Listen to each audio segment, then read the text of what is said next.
You could be taking home more money next year. If you make money and file taxes, I'm talking to you. In this video, we're gonna explore the new IRS income tax changes. Be sure to stick around to the end because we're gonna touch on exactly how much money you can expect to save based on your personal income. Let's jump right into it. The IRS just recently announced that it's raising the income threshold for all tax brackets. I've been seeing mixed comments around the internet on this topic, and so if you're wondering, this is good news. In most cases, the tax changes are gonna result in people keeping more of their money.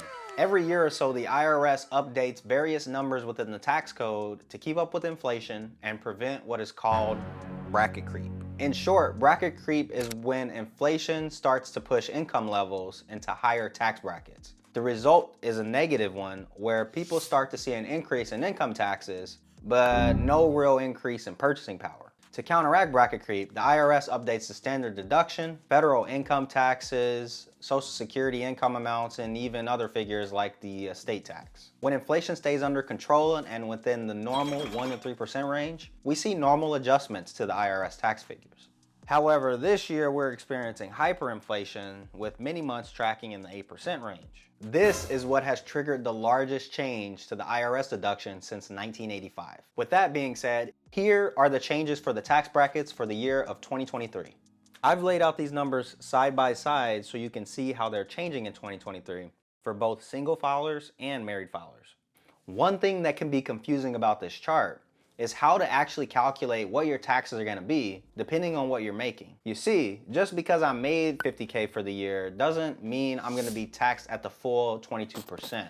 In the US, we operate on what is called a progressive tax system. This means that your tax burden is going to increase as your income increases. And because you're making income constantly throughout the year, that by design, the system's going to tax you more as your income increases. And for 2023, these brackets are expanding and moving about 3% higher. These are great savings for people at all income levels across the board. And here's an example to prove this. Let's say that you and your spouse are making the US median income for 2021, which is $71,000.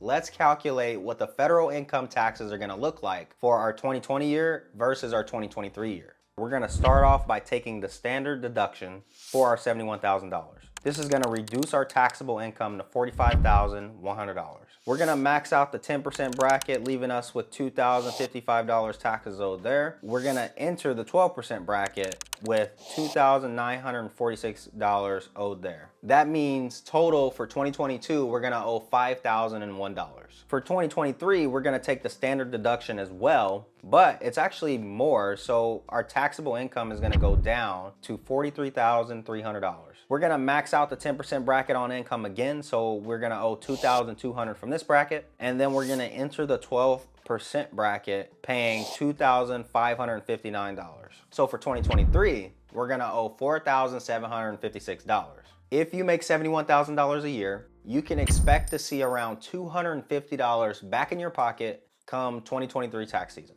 If you don't make $71,000, I've laid out some different income levels for both single and married couples so you can get an idea as to where you're gonna fall in the tax savings. These numbers range anywhere from a couple $100s to getting into the thousands. And this gets me excited because this money can be used to help people get their emergency funds up, pay down their debt, or even start investing. The new brackets explored in this video are gonna go into effect starting in January, but you will not see the tax savings until you file your taxes in 2024. If you're interested in other topics around personal finance and wealth creation, be sure to subscribe. And also, check out the video here on my top 4 picks on work from home side hustles if you're looking to make an extra bag and you're looking for a reason to move up in tax brackets. Thanks for watching.